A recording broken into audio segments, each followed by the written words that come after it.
자, 그 다음에 이제 고려의 사회. 고려의 사회는 이제 신분 제도를 여기서부터는 조금 정리를 잘 해놔셔야 돼. 고려하고 조선. 자, 그래서 먼저 고려도 신분제 사회다. 그 전에도 신분제 사회였지. 근데 그때는 폐쇄적 신분제 사회.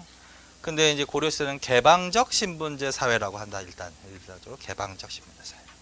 신분제가 존재했지만 너무 엄격하게 적용하지는 않았다라는 거야. 그래서 신분 상승이 가능했다. 뭐 그 정도의 개념이고, 그 다음에 이제 구체적으로 어떻게 신분의 종류를 이제 물어본다고 말이야. 그래서 신분의 종류는 이제 뭐가 나온다? 귀족, 중류, 양민. 양민은 이제 평민이라고도 부르는 거야. 그 다음에 천민, 이렇게 네 가지가 나와야 돼. 그래서 고려시대 신분의 종류는 네 가지야. 근데 이걸 이렇게 나눌 수가 있다. 지배층, 피지배층 이렇게 나누면 어디까지가 지배층일까? 귀족과 양민까지가 지배층이야? 농민들이 지배층인가? 중류까지지. 중류. 공무원들까지. 그래서 예를 들어서 귀족과 중류까지가 주로 지배층이라고 하는 거야. 그 다음에 양민하고 천민은 피지배층 이렇게 할 수 있다. 그러면 최고 지배 계급 이러면 뭐 귀족이겠지 뭐. 귀족이 더 신분이 좋은 애들이야, 중류보다. 그러면 말단 지배 계급 이러면 그러면 중류층을 말하는 거야. 중류층. 그다음에 백성의 이 중에서 인구가 제일 많은 계층이 어떤 계층일까? 양민층. 어디나 다 서민들이 제일 많잖아. 그래서 가장 백성의 대다수를 차지하는 거는 양민층. 그럼 이 중에서 세금을 주로 담당하는 계층이 거기서 누굴까? 양민층 주로. 양민층. 그래서 그렇게도 크게 쉽게 이해하라고 일단. 그래서 지배층, 비지배층 이렇게. 그럼 또 이렇게 말하면 국가의 일정한 직역을 담당하고 있다. 국가에 대해서 일정한 뭐 직역을 담당하고 있다. 이런 만약에 문장이 나오면 이건 직업이라고 그랬지. 직업. 국가에 대한 직업은 공무원이라는 소리거든, 결론은. 그러면 국가의 일정한 직역을 담당하고 있는 애들은 어디까지일까? 중류층까지가 공무원 집단이라고. 그럼 나머지 애들은 국가에 대해서 일정한 직역을 담당하고 있지 않다라고 하는 거지, 당연히. 근데 그 직역과 뭐는 구분하라 그랬어요? 조세, 공물납부, 역의 의무는 구분하라 그랬지. 그거는 국민들이면 져야 될 의무라고. 그래서 역의 의무를 담당했다 그러면 양민층이 주로 그걸 담당한 거야. 그러니까 그거는 구분해. 그렇게 해놓고 보자고. 자, 그러면 귀족층은 신분이 가장 좋은 애들인데 주로 누가 귀족층을 형성했다? 그거 줄쳐놓고 왕족, 문반, 무반. 그래서 문무반은 주로 중앙이야. 중앙의 문무반. 그래서 고려시대 왕족은 당연히 포함될 것이고 신분이 가장 좋을 것이고 당연히. 중앙의 문무 관리들은 주로 무슨 층을 형성했다? 귀족층을 형성했다. 이렇게 되는 거야. 그 다음에 중류층을 형성했던 구체적인 계층은 다 줄쳐놓으세요. 서리등, 잡류, 남반, 군반, 향리, 영리 등. 그래서 얘네들을 물어보면 누구 물어보는 거야? 중인층 물어보는 거야. 중류층. 고려시대는 반이 많아. 그치? 끝에 반이 붙는 게 많지? 근데 무반과 문반, 무반은 뭘로 가야 돼? 귀족으로 가야 돼. 근데 군반이나 남반이란 용어가 나오면 중인층으로 가야 되는 거야, 당연히. 자, 그 다음에 양민. 양민은 어떤 애들이 속한다? 백정. 백정은 뭐 하는 사람이냐면 농민을 말하는 거야. 그래서 백정, 상인, 수공업자, 기타, 향, 부고, 소외주민, 역, 진. 그렇게 줄쳐놓으세요. 자, 그래서 백정부터 해가지고 역과 진까지는 얘네들 계층은 다 무슨 층으로 들어가야 돼? 같은 계층이지. 신분이 같은 거지. 그러니까 양, 민층으로 들어가야 돼. 그 다음에 천민은 가장 대다수는 노비. 그리고 기타는 누가 있어? 화척, 양수척, 진척, 제인, 기생들. 얘네들도 노비는 노비와 신분이 같다. 노비는 아니다. 노비는 아니야. 노비는 아니지만 사회적으로 가장 천대받는 계층이라고 보는 거지 어쨌든. 그래서 그렇게 해놓고 일단 요거부터 가리라고. 그래서 중앙에 문반과 무반. 그럼 귀족 물어보는 거야. 그래서 그 다음에 서리부터 해가지고 영리까지 하면 중인층 물어보는 거고, 백정부터 역지는 양민층 물어보는 거고, 그 다음에 노비와 기타 화척, 양수척, 진척, 제인, 광대, 기생은 전민층. 그리고서 이제 설명을 하는 거야. 한번 읽어보세요. 왕족을 비롯해서 5품 이상의 관리가 주류, 5품 이상도 좋잖아. 무슨 말이냐면 일단 가장 큰 범위로는 귀족하면 중앙에 문무, 관료가 귀족층을 형성했다. 근데 귀족 안에서도 신분이 또 틀렸겠지. 같은 귀족이 아니야. 또 신분이 더 좋은 귀족이 있을 거 아니야. 그런 애들은 주로 몇 품 이상의 고위 관료를 독점한 애들이 그런 애들로 보는 거야. 5품 이상. 그래서 이렇게 할 수도 있어. 중앙의 문무 관료가 주로 귀족층을 형성했다. 이건 일단 맞아. 근데 중앙의 모든 문무 관료가 귀족층을 형성했다. 그러면 또 아닐 수도 있는 거야. 그거는. 주로 몇 품 이상? 5품 이상. 더 한정하면 2품 이상이 될걸? 2품 이상은 재신과 출신이지. 재추가 되어서. 그렇지? 그리고 5품을 기준으로 한다면 무슨 제도가 거기 싹 연결되는 거야? 음서제도하고 공음전이 나오는 거지. 그 다음에 그래서 음서제도하고 공음전은 무슨 사회의 특징을 반영하는 대표적인 제도다. 귀족사회의 특징을 반영. 응? 자, 그 다음에 이제 유력한 가문과 이건 뭐 아까 읽었고, 전기에는 그거 두 개 줄쳐놔. 문벌, 귀족. 그 다음에 후기에는 권문, 세족. 그건 별표 쳐놓고 단독으로 정리하십시오. 이거는 정리했어요, 안 했어요? 했지? 따로 안 한다. 그러니까 귀족으로 일반적으로 그렇게 물어볼 수 있지만 콕 집어서 전기 귀족에 대한 설명, 후기 귀족에 대한 설명 이렇게 물어볼 수 있단 말이야. 그러면 전기라고 하면 반드시 일반적으로 풀지 말고 누구로 풀어야 돼? 문벌, 귀족이라고 풀어야 되고, 후기하면 권문, 세족으로 푸셔야 된다고 해서 그건 별표처나 단독으로 나오는 것들이니까 문벌귀족과 권문, 세족. 자, 그 다음에 문벌귀족 사회 특징. 문벌귀족이 죄를 지으면 벌로 어떻게 한다? 낙향, 줄. 그래서 뭘로 전락하기도 한다? 향리로 전락하기도 한다. 그걸 무슨 죄라고 한다? 낙향죄. 이 문장이 맞는 지문이야, 틀리는 지문이야? 맞는 지문으로 쓰니까 써놨겠지. 그래서 맞는 지문입니다. 반대로 향리가 문과를 통해서 중앙관료로 진출해서 어렵지만 귀족의 반열에 들 수도 있을까 없을까? 들 수도 있다. 그래서 이걸 좀 요약하면 이런 거지. 호족 있죠, 호족. 호족이 뭘로가 두 개로 분화되는 거지. 지방에 향리하고 중앙에 문벌 귀족으로. 그럼 만약에 화살표가 이렇게 나왔어. 뭐 말하는 거야 이거? 낙향죄 말하는 거야. 반대로 이렇게 나왔어. 뭐 말하는 거야? 과거 문과를 통해서 중앙관료가 되기도 했다. 그 다음에 이제 중인층에 대해서 한다. 최고 지배층과 비지배층 사이에 있는 뭐 중간 말단 줄쳐놔. 중간 말단. 지배계층의 하부를 이루었다. 그래도 되는 거잖아 결국은. 그치? 중간 지배계급, 말단 지배계급. 그러면 무슨 층을 물어본다? 중류층이다. 구체적으로 누가 거기에 속한다? 서리, 남반, 군반, 향리, 영리. 자, 얘네들은 주로 어떤 무슨 일을 담당하는 애들이다. 주로 실무, 행정직, 줄. 그러니까 공무원 중에서도 뭐야, 국가의 중요한 정책을 결정하는 고위 공무원들은 주로 귀족층인 거고, 주로 실무 행정을 담당하는 애들이 바로 중인층이라는 거죠. 주로 실무, 행정이 바로 중인층의 가장 대표적인 특징이야. 실무, 행정직. 그리고 얘네들도 당연히 뭐야, 국가에 대해서 일정한 직역을 담당하는 사람 맞죠? 그래서 국가로부터 뭘 받는다? 토지를 받는다. 그리고서 이제 구체적으로 한다. 중앙관청 줄, 공중줄, 하급장교줄, 지방줄, 역줄. 자, 중앙관청에서 실무행정을 담당했다. 서리. 궁중에서 실무행정, 남반. 지방 실무행정, 향리겠지 뭐 당연히. 그 다음에 하급장교, 군인이잖아. 그럼 군반으로 가야지. 하급장교 무반으로 가면 안 되겠지. 군반. 그 다음에 역을 담당했다. 뭐 용리겠지 뭐.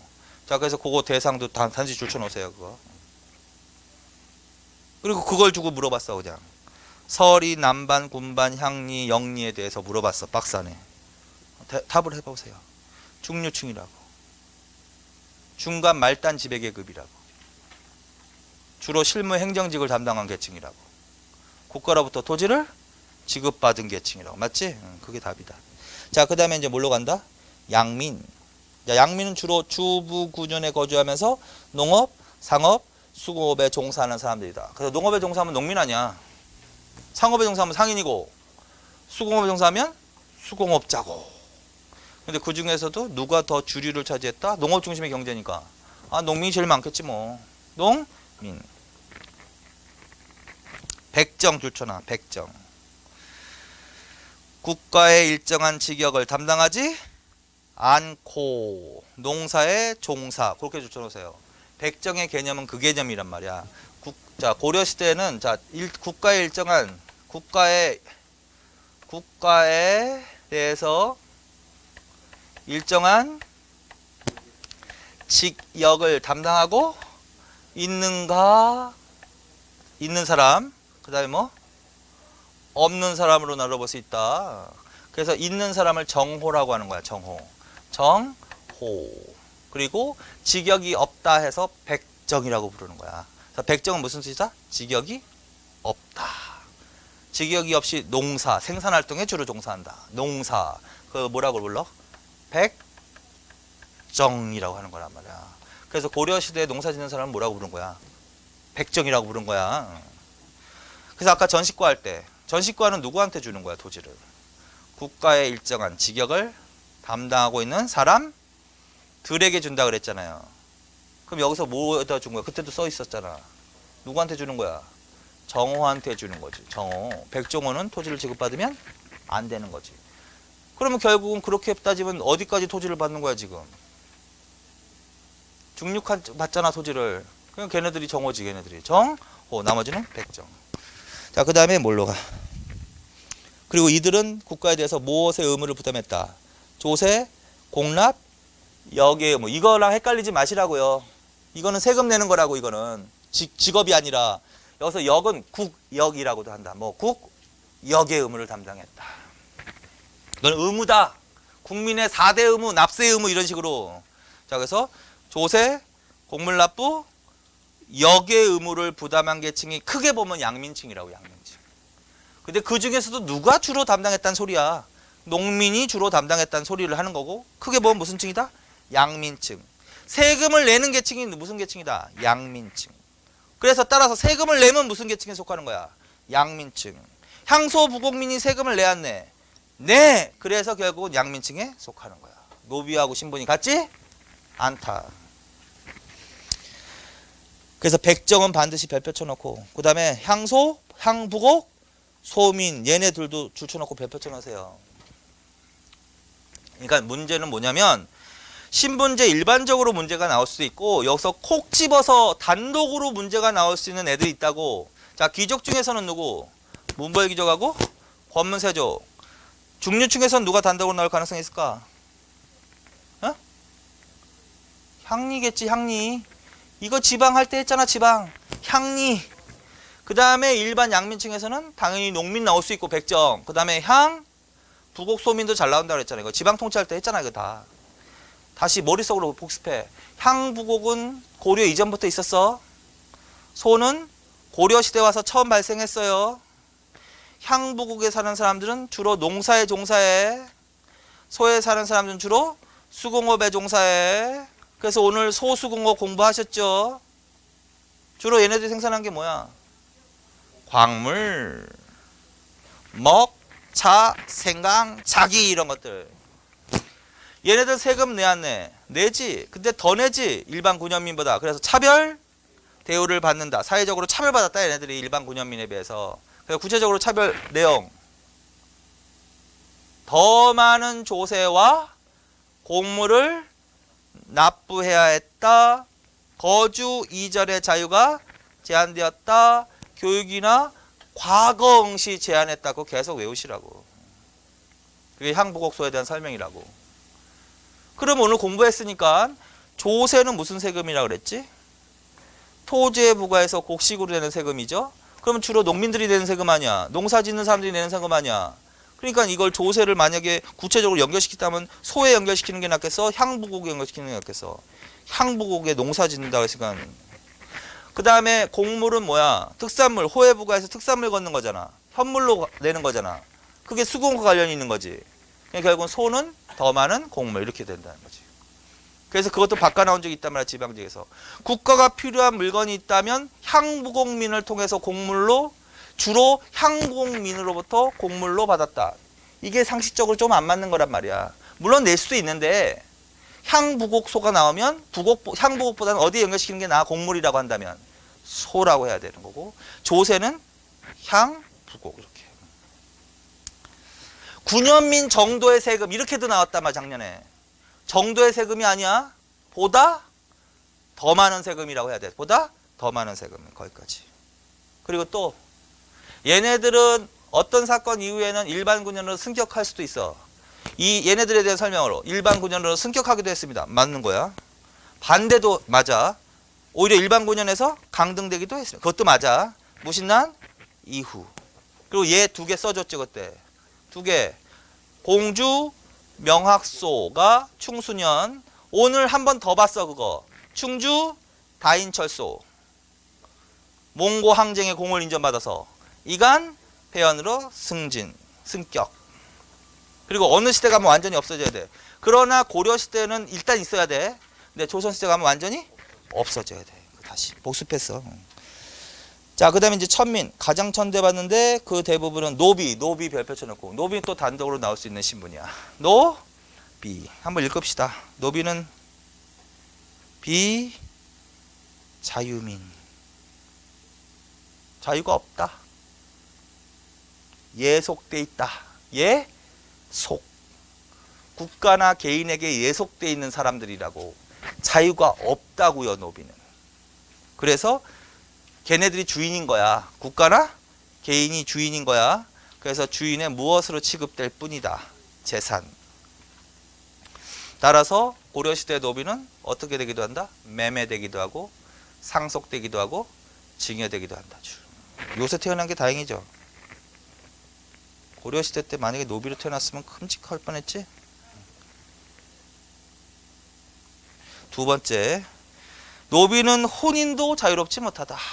노비끼리만 혼인하는 것이 원칙. 법적으로는 노비끼리만. 양민과의 자유로운 혼인이 이루어졌다. 거짓말이라고. 일단은 법적으로는 뭐야? 노비끼리만 혼인. 그래서 같은 신분끼리 혼인하는 걸 동색혼이라고 한다. 동색혼이 원칙이야, 예외야? 원칙. 줄. 그리고 노비 신분은 당연히 세습되겠지. 일천 직전. 한 번 노비면 영원한 노비. 일천 직전. 자, 세 번째. 자, 그 일천 직전 옆에다 쓰자고. 자, 노비 신분이 세습되다 그랬지? 그러면 보통 남자는 노라고 해. 남자는 노라고 하고 여자는 비. 그래서 합쳐서 노비 하는 거야. 그래서 남자로 태어나면 노가 되는 거고 여자로 태어나면 비. 근데 이제 노와 비가 만났어. 맞지? 만나서 결혼을 해서 자식을 낳았어. 그럼 자식은 신분이 뭐가 된다? 노비가 된다. 맞잖아. 왜? 세습됐다고 했으니까 부모가 모두 노비니까 자식은 뭐? 노비. 근데 이런 경우도 있어. 이게 원칙이야 사실은. 왜 그러냐면 노비끼리 혼인하는 게 원칙인데 현실적으로는 그렇지 않아. 현실적으로는 양민, 농민과도 결혼하는 일이 벌어진다. 그걸 양천교혼이라고 한다. 뭐? 양천. 일단 들어보세요. 양천교혼. 양인과 천민이 섞여. 그러니까 노비하고 양인, 백정이 예를 들어서 결혼을 했다. 예를 들어서 이거 원래 허용되는 거야? 원래는 안 되는 거야? 원래는 안 되는 거야. 근데 현실적으로는 이런 게 있다고. 실제로. 그럼 이 중에서 양천교혼인 경우는 부모가 모두 노비인 경우는 아니지. 부모 중 한 명만 노비고 한 명은 양인이지. 양민이지. 그리고 이런 경우지. 부가 노일 경우도 있고 이렇게 되는 경우도 있고 반대로 이런 경우도 있는 거 아니야. 두 중에. 그래서 어쨌든 두 경우에도 어쨌든 자식이 태어났어. 자식이 태어나면 이때는 자식이 뭐가 될까? 이때는 부모 중 한 사람만 노나 비고 한 사람은 신분이 양민이란 말이야. 근데 양민도 사실은 어떻게 되면 신분이 세습되는 거라고. 예를 들어서 부모가 양민이면 자식도 양민이 되는 거지, 부모가 양민인데 자식이 노비가 되는 경우는 없다고 봐요. 그러면 이 양민 신분을 기준으로 하면 양민으로 만들어 볼 수도 있고, 노비 신분을 기준으로 한다면 노비로 만들어 볼 수도 있는데, 그냥 무조건 노비로 만들어 버려. 자, 그래서 이렇게 알아나. 부모가 모두 노비인 경우는 물론이고, 부모 중 한 사람만이라도 노비가 있으면 자식은 무조건 노비가 된다. 이런 식으로 알아더라고. 자, 그 다음에 이제 세 번째로 간다. 자, 이거는 또 다른 경우지. 부와 모의 소유주가 다를 수가 있지. 왜 그러냐면 노비는 주인이 있어야 되니까. 같으면 예를 들어서 한 사람의 노비다. 그러면 태어난 자식은 당연히 노비가 되고, 이 노비는 누구께 된다? 그 주인께 되는 거지. 근데 부의 소유주가 따로 있고 모의 소유주가 따로. 그러니까 예를 들어서 옆집 노비끼리 눈이 맞은 거지 뭐. 그러면 그때 경우에는 결혼하면 자식이 태어나면 당연히 노비가 되는 건데, 그러면 이게 누구 소유냐, 이게 문제가 된다. 그때 적용되는 법이 천자수모법이다. 천자수모법 줄 해석하면, 천한 놈은 어머니를 기준으로 한다. 따른다. 천자수모법. 그래서 누구의 소유주에 기속되었다? 모의 소유주에 기속되었다. 그래서 그렇게 하고 읽으세요. 부와 모의 소유주가 다른 경우는 천자수모법에 따라 모의 소유주에 기속되었다. 그렇게 읽어두시라고 봤듯이. 자, 그 다음에 이제 네 번째로 간다. 자, 종류가 있다. 노비의 종류. 주인에 따라서 달라진다. 이거 공노비하고 산노비. 예를 들어서 관청 국가소속 노비다. 그럼 공노비라고 하는 거야. 관노비 내지는 공노비. 그 다음에 귀족 소유다. 그러면 산노비다. 근데 공노비고 산노비고 두 가지 형태가 있어. 주인과 함께 생활하는 노비, 그걸 솔고노비라고 한다. 솔거줄. 그 다음에 주인과 따로 떨어져서 생활하는 노비는 외거줄. 그리고 외거노비는 별표. 외거노비는 단독으로 특히 더 잘 나온다고. 여기 정리해놔. 자, 솔고노비는 어떻게 생활하는 거래? 함께. 뭐를 제공한대? 직접 노동력 제공. 쉽게 말해서 주인집에서 같이 살면서 밥은 먹여주지. 일단 의식 주는 생활을 보장해주면서 마당 쓸고 청소하고 밥하고 빨래하고 이런 애들을 말하는 거야. 그래서 솔거 노비. 자, 그다음 외거 노비는 외거 바깥에 거주한다. 외거. 솔은 거느릴 소리거든. 데리고 산다. 솔거. 바깥에 거주한다. 외거. 자, 그래서 어떤 노비래? 따로 무슨 생활? 독립적 생활 거주. 그래서 고려시대 이런 문장이 나오면 고려시대 노비는 모두 독립적 생활이 가능했다. 거짓말이야. 고려시대 노비는 모두 독립적 생활이 불가능했다. 그것도 거짓말이야. 독립 생활을 하는 노비도 있고 하지 못한 노비도 있다. 하는 노비는 외거노비, 하지 못한 노비는 솔거노비. 자, 얘네들은 따로 떨어져서 생활하면서 주인에게 뭘 바친대? 신공. 신공은 해석하면 몸값. 이거 아까 읽었잖아. 귀족의 경제 기반할 때. 신공. 그 다음에 주로 뭘 한다? 주인의 땅을 경장. 그럼 뭐 한다는 소리야? 농사. 그래서 주인이 귀족인 경우에 귀족들은 자기 노비를 통해서 자기의 막대한 토지 사유지를 어떻게? 농사짓게 하는 거지 뭐. 자, 그래서 주인과 따로 떨어져서 독립적 생활을 하면서 신공을 바치고 주로 농사를 했다. 그러면 외거 노비. 자, 얘네들은 모두 가능했다. 재산 축적 가능. 그것도 반드시 재산 소유가 가능했다는 소리야. 자, 고려시대 노비는 재산 소유가 불가능했습니다. 거짓말이라고. 재산 소유가 가능했습니다. 어느 노비냐 그게? 외거 노비. 그래서 신분은 비록 노비지만 경제적으로는 부를 축적한 노비가 나올 수 있다 없다? 나올 수 있다. 재산 경제적으로는. 그래서 그 밑에다 써. 백정 농민과 비슷한 지위. 백정 농민과 비슷한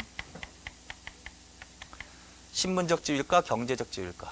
경제적 지위를 누리기도 하는 노비가 있다 없다? 있다. 절대 오해하면 안 돼. 신분은 같다는 소리가 아니야. 돈은 똑같을 수 있잖아. 재산이 10억, 노비도 10억. 그렇게. 자, 자, 그 다음에 일정한 경우에는 뭐가 가능하기도 했다? 신분 상승줄. 그래서 외고 노비는 단독으로 잘 나온단 말이야. 그래서 반드시 기억해놔. 그래서 예를 들어서 고려시대 노비의 생활, 뭐 노비에서 얘기가 나왔는데 어느 땅에 거주하면서 농사를 짓다. 그러면 주로 어떤 노비 말하는 거야? 외고 노비 말하는 거야.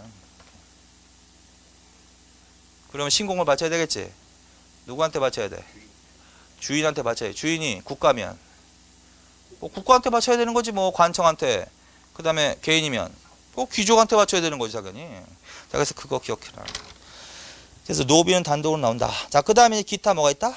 화척, 양수척, 진척, 제인, 기생. 그 밑에다 빈 공간에다가 이렇게 써놓으세요. 빈 공간에다가.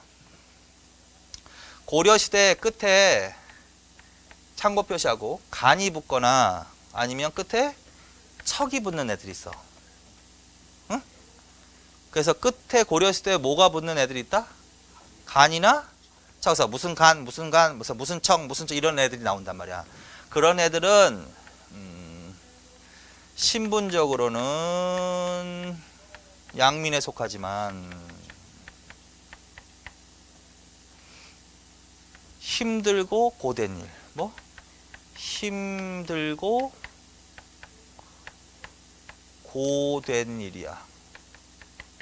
고된 일로서 깊이 하는 직업들이 좀 많아. 응? 그러니까 말하자면 천대받는 직업들. 힘들고 하는 거 지금도 깊이 하죠. 그거 3D 업종이라고 하잖아. 말하자면 그런 애들이야. 자, 그래서 간이나 척이 붙으면 신분적으로는 노비 이러면 안 돼, 절대로. 노비는 아니지만 힘들고 고돼서 사람들이 기피하는 직업이라고. 그래서 사회적으로도 굉장히 천대받는 직업들이겠지. 그래서 이걸 이렇게 불러. 신양역천. 뭐라고? 신분적으로는 양민인데 천역을 담당했기 때문에 천역을 담당했기 때문에 천대 받았다. 그래서 신양역천이라고도 한다. 그래서 그 대표적인 게 거기 이때 척 나온 거 있지 왜? 화척, 양수척은 뭐 하는 사람이다? 도살업 반드시 추천하세요. 도살업. 그거 반드시 외우세요. 고려시대 화척, 양수척이라고 불리는 애들이 하는 일이 뭐야? 도살업에 종사하는 거야. 자, 고려라고 내가 물어봤어. 문제가 고려야, 고려. 자, 고려라고 해서 지금 고려의 백정이라는 용어도 나오지? 백정. 그 다음에 화척, 양수척도 나왔지. 자, 고려시대라고 전제했기 때문에 얘는 농민을 말하는 거야. 농사. 그 다음에 얘는 도살업. 고기 잡는. 그래서 그거 반드시 기억해 놓고. 그래서 고려시대에는 백정은 어디에 들어가야 돼? 하나, 둘, 셋, 네 개. 세 번째에 들어가야 돼. 여기에 들어가면 안 돼. 그런데 이제 얘네들이 하는 일이 달라진단 말이야. 이제 어느 시대로 가면? 조선시대로 가면 농사 짓는 애들은 농민이라고 그래. 농민. 그 다음에 도살업에 종사하는 사람들을 백정이라고 한다고. 백정. 자, 그래서 이게 익혀변하는 거지. 그래서 고려시대 화척, 양수척이라고 불렸던 사람들은 조선시대 가면 뭘로 불린다? 백정이라고 불린다고. 그래서 그거 반드시 백정을 기준으로 하자. 고려시대에도 백정이 있고 조선시대도 백정이 있지. 근데 하는 일이 다르지. 고려시대 백정은 농민 말한 농사, 조선은 도살업. 그리고 구체적으로는 세종병 때부터라고 해도 돼.